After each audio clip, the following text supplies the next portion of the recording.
This is From Hero to Zero, a show about the misconception of the demise of the music industry. We talk to heroes to make sense of the alleged zero, the music business.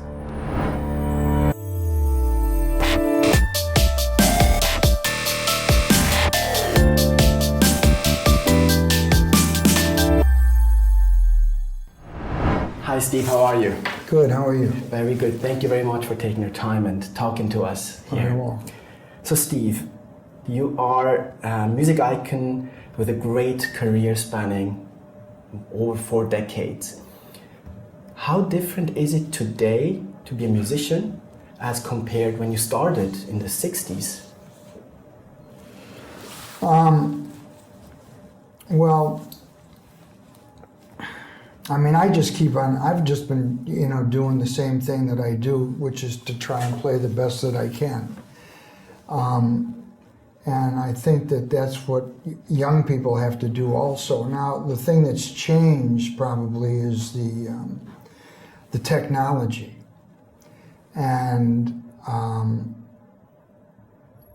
not being a real computer guy, I don't know technically what the differences are, but I know that people nowadays have to be more into the social media, and if they can, I think that if they can do that,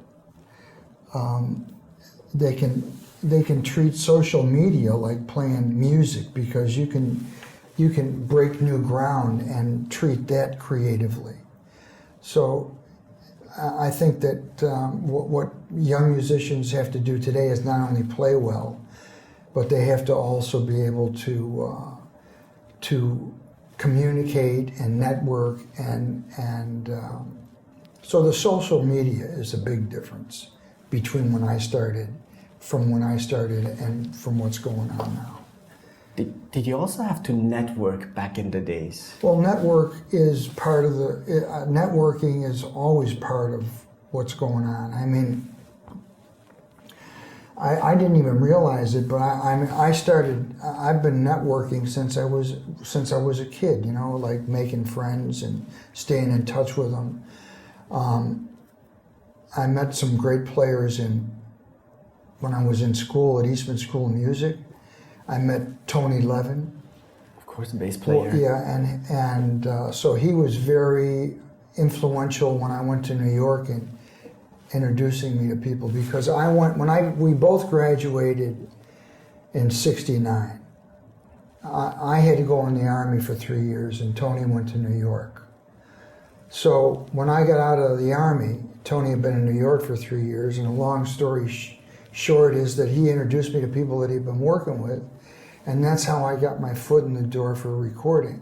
So networking and creating friends is started when I was in college, and that's the whole.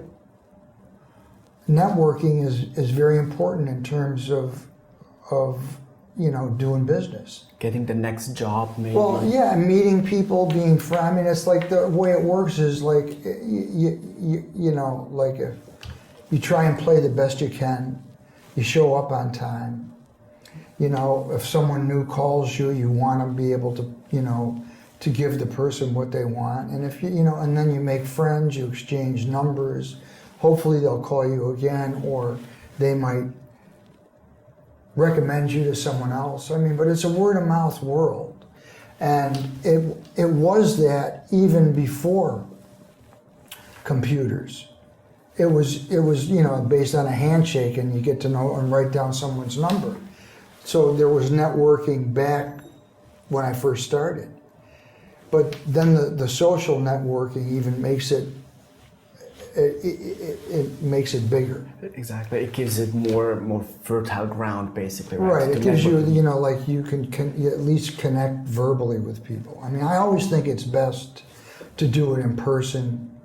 I mean, that's the way a lot of my connections have been made that way, and are still people that I'm in touch with today, So, but getting to know people and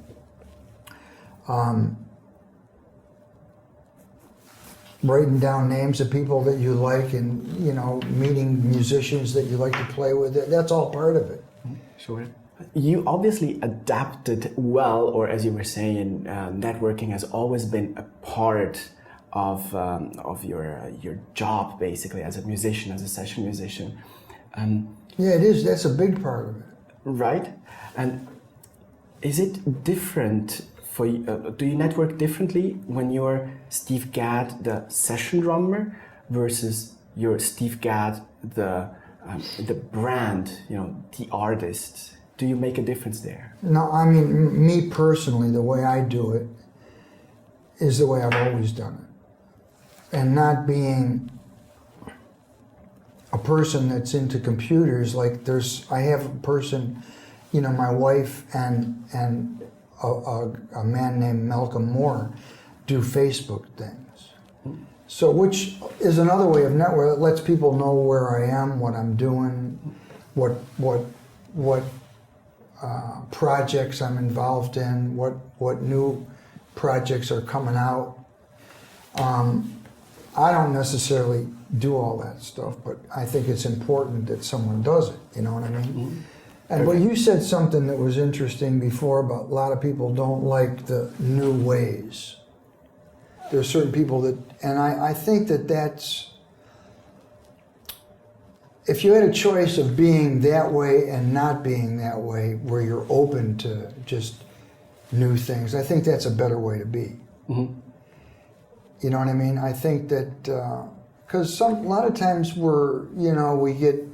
don't like change, and because it's different and it's not comfortable. But if you don't fight it, then you begin to see, even though you might not be diving into it, you can see how it's helping people and how it could help you if you chose to do that.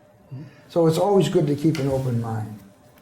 There are two major opinion camps regarding music streaming. There are the ones who say it's a great way to cater to people because they get to hear music which they wouldn't be exposed to, for instance, because there are many different buttons or outlets that let me discover new artists or music in general. And there are the others who say it devaluates music, because it's basically there for free to grab. I just push a button and there is any kind of music. The artists don't get remunerated well enough. Do you have an opinion on that? Well, I know people that, that mostly pertains to people that are artists that write their own music and have a lot of their own projects out, which, and I'm sure it does affect them financially. If they were involved in the business before streaming, it's a big change for them financially. So I sympathize with them, but at the same time, there's other people that are streaming, and I think that it's it's effectively helping them. So I don't know where the roads come together. You know what I mean?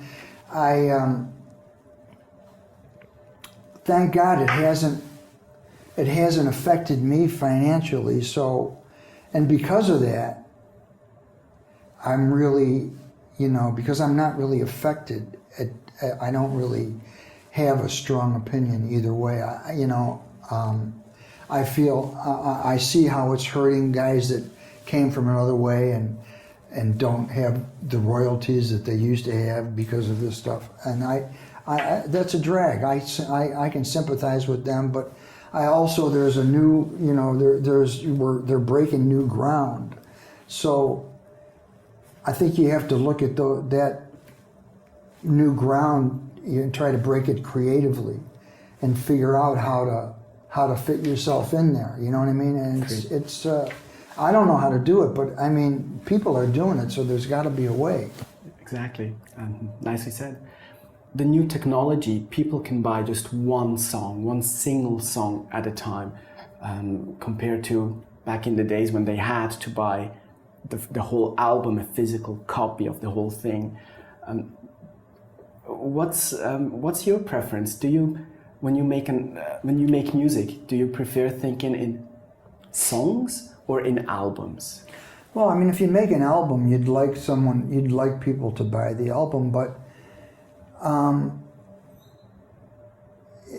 that's not what the inspiration is when you make the music. It isn't about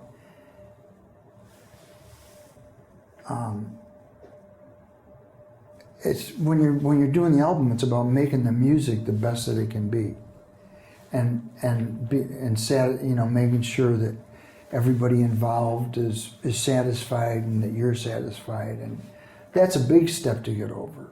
And when you're doing, I don't think in terms of sales when I'm doing the music. I just think about doing the music and wanting it to be the best that I can make it, and hoping that people will hear it and like it. You know what I mean? That's the hope. Everything else is like, when you start getting into how to sell it and who's going to buy it and stuff like that, it's just, I'm not used to thinking that way. I'm more used to thinking about making the music the best that it can be, either if I'm working as a sideman for someone else, or even if it's a project that I'm leading, I still want the music to be the best that it can be. That's my goal. That if somebody hears the music, they're going to like it.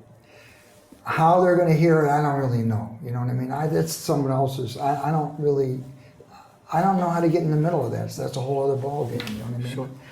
So, and I guess, but I mean, the more you know, the better off you are. It's just that I would rather spend the energy playing and doing that than